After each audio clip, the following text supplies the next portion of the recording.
اعوذ باللہ من الشیطان الرجیم بسم اللہ الرحمن الرحیم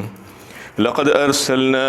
رسلنا بالبينات وانزلنا معهم الكتاب والميزان ليقوم الناس بالقسط وانزلنا الحديد فيه بأس شديد ومنافع للناس وليعلم الله من ينصره ورسوله بالغيب ان اللہ قوی عزیز۔ یقیناً ہم نے اپنے پیغمبروں کو نہایت واضح احکام دے کر بھیجا اور ان کے ساتھ کتاب اور عدل و انصاف کی تعلیم نازل کی تاکہ لوگ انصاف پر قائم رہیں، اور ہم نے لوہا پیدا کیا جس میں شدید قوت ہے اور لوگوں کے لیے انہیں بہت سے فوائد ہیں، تاکہ اللہ تعالیٰ یہ جان لیں کہ اللہ اور رسول پر ایمان بالغیب لانے والوں میں دین حق کی بقا اور اشاعت میں کون اہل باطل سے لڑتا ہے، بے شک اللہ تعالیٰ زبردست قدرت والے ہیں۔ یہ سورہ حدید کی 25ویں آیت ہے۔ اس میں اللہ تعالیٰ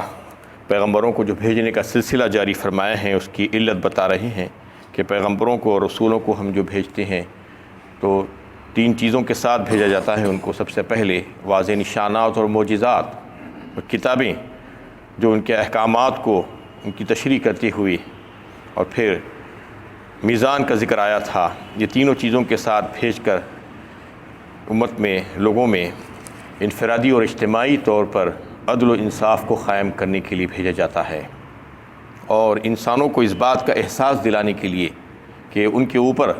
دوسرے لوگوں کے کیا کیا حقوق بنتے ہیں وہ ان کو بتایا جاتا ہے کہ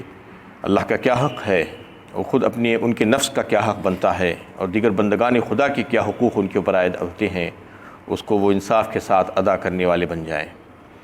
اور اجتماعی طور پر ایک ایسا معاشرہ، ایسے نظام قائم ہو ان بنیادوں پر کہ اس میں ظلم و زیادتی اور زور نہ ہو،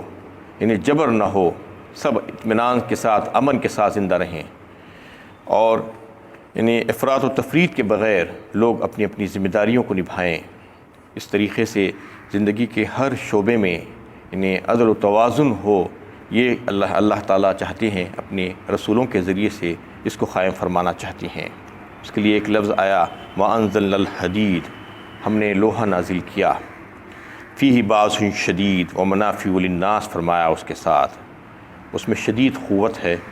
اور لوگوں کے لیے فائدہ ہے۔ تو شدید قوت ہے کا کیا مطلب ہے؟ یہ انبیاء کرام کے ساتھ اسی آیت میں اس کو بھی نازل فرما دیا گیا اس آیت کو، اور یہ بات آئی کہ لوہے کو نازل کیا، جبکہ لوہا تو زمین سے پیدا ہوتا ہے، سب کو معلوم ہے کہ آسمان سے نہیں آتا وہ لوہا، لیکن اللہ تعالیٰ بہت سی چیزوں کو جو پیدا فرماتی ہیں جو انتہائی سے زیادہ ضرورت کی چیز ہوتی ہے انسان کی، تو اس کو کبھی کبھی انزلہ بھی کہتے ہیں، ہم نازل فرمایا۔ وَأَنزَلَ لَكُمُ الْأَنْعَامَ ثَمَانِيَةَ أَزْوَاجٍ فرمایا سورہ زمر 23ویں پارے میں، جو ہم نے پیدا کیے مویشی اور جانور تمہارے لیے 8 قسم کے نر و مادہ، تو اس کو بھی انزلہ لفظ آیا تھا وہاں پر، اور یہاں پر بھی لوہے کے لیے بھی اللہ تعالیٰ انزلہ فرما رہے ہیں کہ ہم نے تمہارے فائدے کے لیے اس کو بنایا ہے، اور اس میں زبردست قوت اور طاقت ہے۔ یہ جنگی طاقت اور سیاسی طاقت کی طرف اس بات کی اشارہ کرتی ہے کہ کسی بھی قوم کو اگر طاقت حاصل کرنا ہو تو پھر اس کو لوہے کے ذریعے صحیح طاقت حاصل کرنا پڑے گا، ورنہ اس کے بغیر طاقت حاصل نہیں ہو سکتی۔ اس کی سیاسی اور جنگی طاقت لوہے کے ذریعے سے حاصل ہوگی۔ تو اس میں لوہے کا جو ذکر فرمایا تو اس میں نبیوں کے ساتھ اس کو رکھا۔ اس کا مطلب یہ ہے کہ رسولوں کو اللہ تعالیٰ جب لوگوں کو میں عدل و انصاف قائم کرنے کے لیے بھیجتے ہیں تو ان کے ساتھ جیسا کہ آپ سن چکے ہیں کہ 3 چیزیں لے کر آتے ہیں،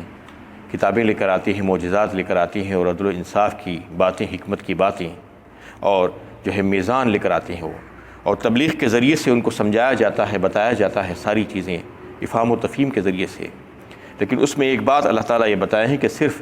تبلیغ کر دینا اور ان کو چھوڑ دینا ایسا نہیں ہے، بلکہ اس کو عملی طور پر نافذ کرنے کے لیے کوشش کرنا ہے۔ وہ رسولوں کو یہ بتایا جاتا ہے کہ جو بات تم کہہ رہے ہو اس کو عملی طور پر نافذ کرنے کی کوشش کرو، امپلیمنٹ کرنا۔ تو ظاہر بات ہے امپلیمنٹ کرنے کے سلسلے میں معاشرے میں ہر 2 قسم کے لوگ موجود ہوں گے، اچھے لوگ بھی ہوں گے، برے لوگ بھی ہوں گے۔ اچھے جو لوگ ہوں گے وہ تو بات کو مان لیں گے، سن لیں گے اور سمجھ لیں گے، اور جو برے لوگ ہوں گے، جو شریر قسم کے، سرکش قسم کے جو لوگ ہوں گے وہ بات کو نہیں مانتے ہیں۔ تو جب بات کو نہیں مانتے ہیں تو ان کے ساتھ سختی اپنانا ہوگا، سختی کے لیے ہتھیار کو استعمال کرنا ہوگا، ویپن جو ہے بنے گا لوہے سے۔ لوہے کے سوا نہ اس زمانے میں بنتا تھا، نہ آج اس زمانے میں، موجودہ زمانے میں بنتا ہے۔ کوئی بھی ہتھیار لے لیجیے آپ، سوائے لوہے کے۔ اس زمانے میں بھی تیر کمان اور تلواریں اور چاقو اور خنجر وغیرہ جو جس قسم کے ہتھیار ہوتے تھے وہ سارے کے سارے لوہے ہی سے بنتے تھے۔ اور آج بھی یعنی اتنے سوفسٹیکیٹڈ ویپنز جو بن رہے ہیں، یعنی میزائلز ہون دیجیے یا گنس یا اور دیگر جو بھی چیزیں آج بن رہی ہیں، تو وہ سب کے سب وہ بھی لوہے ہی سے بنتی ہیں۔ تو اللہ تعالیٰ نے اس کا تذکرہ اس لیے فرمایا کہ لوہے کو استعمال کیا جائے گا اس کے لیے کہ وہ لوگ یعنی ان کی طاقت کو اور ان کے زور کو توڑنے کے لیے قوت اور طاقت کا استعمال کیا جائے گا، اور قوت اور طاقت لوہے میں ہوگی۔ یعنی ایسا ہوتا ہے کہ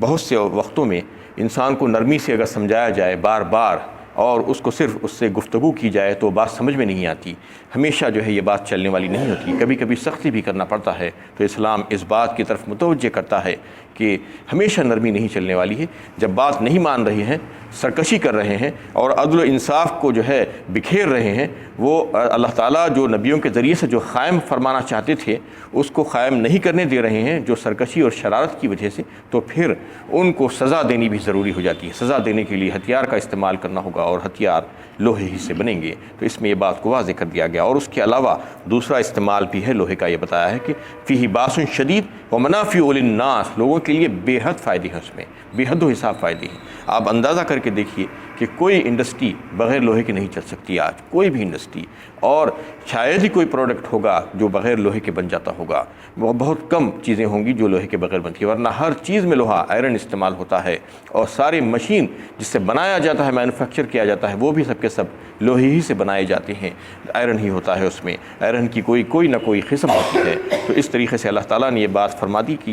یہ چیزیں تمہارے لیے بے حد فائدہ بخش ہیں، اور اس کا تذکرہ فرما کر یہ بتانا مقصود تھا کہ ہمیشہ نرمی اور افہام و تفہیم سے بات نہیں چلتی ہے، کبھی کبھی اس کو جو ہے سختی کے ساتھ بھی لوگوں کو سمجھانا پڑتا ہے۔ یہ کب ہوگا؟ کوئی یہ نہ سمجھو کہ کوئی مسلمان صرف نکل جائے اور لوہے کا استعمال کرنا شروع کر دے، ویپنز کا استعمال کرنا شروع کر دے۔ نہیں، اللہ تعالیٰ نے نبیوں کو جو بھیجا تھا تو وہ آہستہ آہستہ اللہ تعالیٰ کے پیغام کو لوگوں کے سامنے پیش کرتے تھے کتابوں کے ذریعے سے، اور اللہ تعالیٰ کا جو مرضی اور منشا ہوتی تھی اس کو پیش کیا جاتا تھا۔ اور جب غلبہ مل جاتا مسلمانوں کو اور ایک جماعت بن جاتی بڑی، تو پھر وہاں پر اسلامی مملکت قائم ہو سکتی تھی، اور جب اسلامی مملکت قائم ہوگی، حکومت قائم ہوگی، تو پھر وہاں پر شریعت کا قانون نافذ ہوگا، اور جو لوگ بات کو ماننے کے لیے تیار نہیں ہوں گے،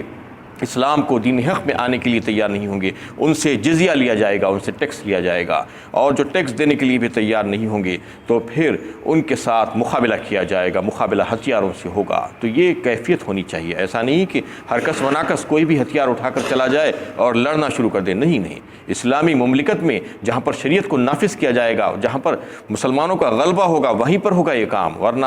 کہیں پر جو ہے کوئی اگر لڑنا بھیڑنا شروع کر دے تو یہ اسلام اس کی اجازت بالکل بھی نہیں دیتا۔ تو یہ بتانا اس میں مقصود ہے۔ اور پھر اسی آیت میں اللہ تعالیٰ یہ فرما رہے ہیں کہ وَلِيَعْلَمَ اللَّهُ مَن يَنصُرُهُ وَرُسُلُهُ بِالْغَيْبِ، یہ اللہ تعالیٰ جان لے کہ ان کے اور ان کے رسولوں کی مدد کرنے والے کون لوگ ہیں۔ یعنی اس میں یہ بات اللہ تعالیٰ بتانا چاہ رہے ہیں کہ اللہ تعالیٰ اگر چاہتے تو ایک اشارے سے سارے کفار کو مغلوب کر دے سکتے تھے، اور سارے ان کے انبیاء کرام کو جو انہوں نے بھیجا تھا ان کو غلبہ عطا فرما دے سکتے تھے۔ لیکن اگر یہ ایسا کر دیتے، ان کے پاس تو قدرت تھی، ان کو کسی کی ضرورت نہیں ہے، وہ کمزور نہیں ہے، بلکہ ان اللہ قوی عزیز فرمایا۔ دو صفتیں اللہ تعالیٰ کی اسی آیت میں آئی ہے کہ وہ زبردست ہیں اور بڑے قدرت والے ہیں، اپنے احکامات کو نافذ کر سکتے ہیں بزور طاقت، لیکن ایسا نہیں کرنا چاہتے ہمیشہ۔ یہ اس لیے نہیں کرنا چاہتے کہ وہ تو ایک اشارے پر کر سکتے ہیں، اپنے رسولوں کو قوت و طاقت عطا فرما سکتے ہیں، غلبہ عطا فرما سکتے ہیں، لیکن نہیں دیتے، کچھ دوسرا طریقہ اختیار کرتے ہیں۔ یہ اس وجہ سے کہ یہ نظام اللہ تعالیٰ نے جو بنایا ہے، اگر ایسا نہ ہوتا تو بن دیکھے اللہ کے رسولوں پر اور اللہ پر ایمان لانے والوں کو جو انعامات جو ملنے تھی، جو وہ اللہ اور اس کے رسول کی خوشنودی کے لیے جو انہوں نے دین حق کے لیے اپنی جانوں اور مالوں کو لگا دیا تھا اور اس کی بازی لگا دی تھی، تو پھر ظاہر بات ہے ان کو کچھ انعامات ملنا چاہیے، ان کے درجات بلند ہونے چاہیے۔ اس وجہ سے اللہ تعالیٰ ان کو اس کام میں لگاتے ہیں، ورنہ اللہ تعالیٰ تو اپنے آپ اپنی قدرت کے ذریعے سے کر سکتے تھے، لیکن ایسا اللہ تعالیٰ نہیں کرتے ہیں، لوگوں کو دیکھنا چاہتے ہیں۔ اور یہ بات اللہ تعالیٰ جو ہے ایک طریقہ اختیار کیے ہیں کہ نبیوں کو بھیجا جاتا ہے، ان کے ذریعے سے تبلیغ کی جاتی ہے، لوگوں کو حق اور باطل کا فرق بتایا جاتا ہے،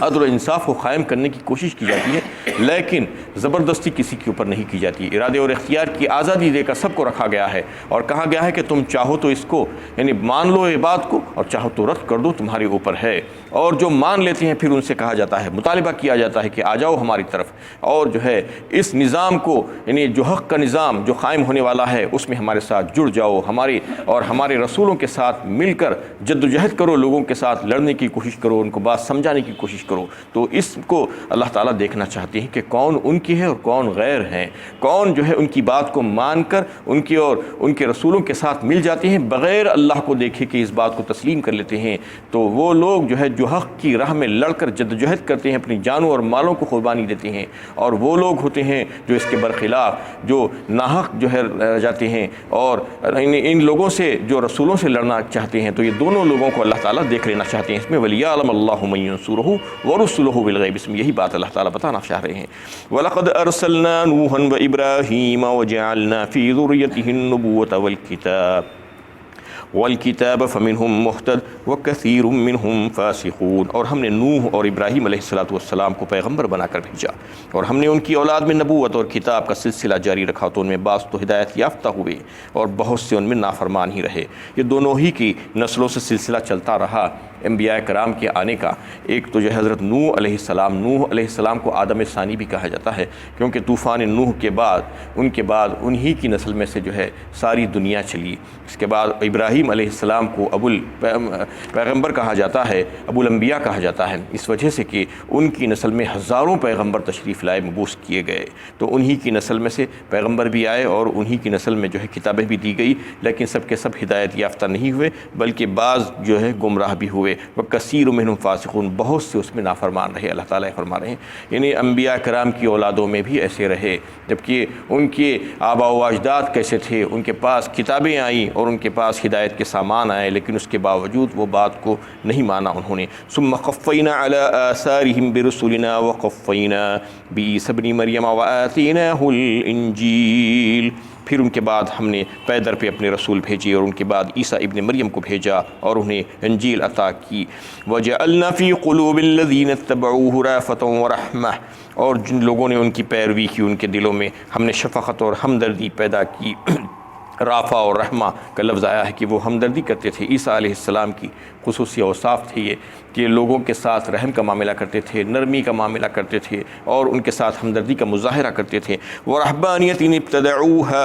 مَا كَتَبْنَاهَا عَلَيْهِمْ إِلَّا ابْتِغَاءَ رِضْوَانِ اللَّهِ فَمَا رَعَوْهَا حَقَّ رِعَايَتِهَا